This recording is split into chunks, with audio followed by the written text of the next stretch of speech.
అమ్మ తల్లి మళ్ళీ కొత్త ఆమె వచ్చిందిగా ఈడ భర్తను చంపిందట పెరట్ల పాతి పెట్టిందట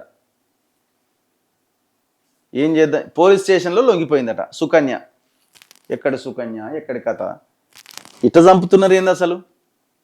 ప్రతిరోజు ఒక వార్త ఒకరిని చూసి ఒకరు వివాహేతర సంబంధానికి అడ్డుగా ఉన్నాడని ఘాతుకానికి పాల్పడ్డదట బయటకు చెబితే చంపేస్తానికి కూతురికి బెదిరించిందట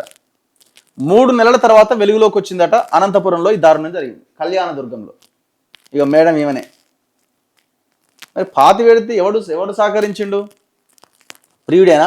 వివాహేతర సంబంధానికి అడ్డుగా ఉన్నాడని కట్టుకున్న భర్తను రోకలి బండతో కొట్టి చంపిందట ఒక మహిళ విషయం బయటకు చెబితే చంపేస్తాను అని కన్న కూతుర్ని బెదిరించిందట అలా 3 నెలల పాటు విషయం బయటకు పొక్కకుండా తొక్కిపెట్టిందట ఆ తర్వాత కన్న కుమార్తెను సైతం చంపేందుకు ప్రయత్నించిందట వామ్మో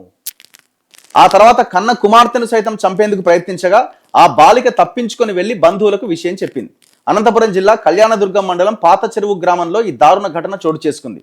పోలీసుల కథనం మేరకు బెలుగుప్ప మండలం హనిమిరెడ్డిపల్లికి చెందిన హనుమంతరాయుడు కళ్యాణదుర్గం మండలం గోళ్ళ గ్రామానికి చెందిన సుకన్య సుమారు 18 ఏళ్ల క్రితం పెళ్లి అయిందట మళ్ళీ అది కూడా లవ్ మ్యారేజ్ చేసుకున్నారట వీరికి కూతురు అమృత కొడుకు సందీప్ ఉన్నారట వీరు సుమారు 15 ఏళ్లుగా కళ్యాణదుర్గం మండలం పాత చెరువులో ఉంటూ గొర్రెలు కాస్తూ జీవనం సాగిస్తున్నారట ఈ క్రమంలో సుకన్యకు మరో వ్యక్తితో సంబంధం ఏర్పడ్డది దీనికి భర్త హనుమంతరాయుడు అడ్డుగా ఉన్నాడనే కారణంగా 3 నెలల కింద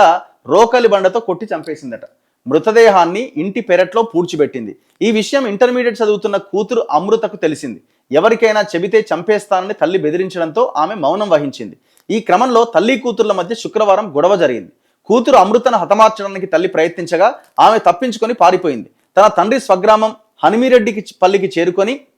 బంధువులకు జరిగిన విషయం చెప్పింది బంధువులందరూ పాత చెరువుకు చేరుకునేలాగా సుకన్య కళ్యాణదుర్గం రూరల్ పోలీస్ స్టేషన్లో లొంగిపోయింది ఇది ఎట్టట అయితే ఏడిపోతా అని చెప్పి చక్కగా పోలీస్ స్టేషన్ పోయి కూర్చుందట పోలీసులు కేసు నమోదు చేసుకున్నారు మృతదేహాన్ని శనివారం వెలికి తీస్తామని తెలిపారట మరి బయటికి రాలేదు మరి ఆయన ఎక్కడ పోయిండని మరి బంధువులు ఏమైనా కంప్లైంట్ ఇచ్చిరా ఏం చెప్పిందా బయటికి వెళ్ళిపోయింది బయటికి రాలేదు మళ్ళీ అని చెప్పిండా ఏం చెప్పింది అసలు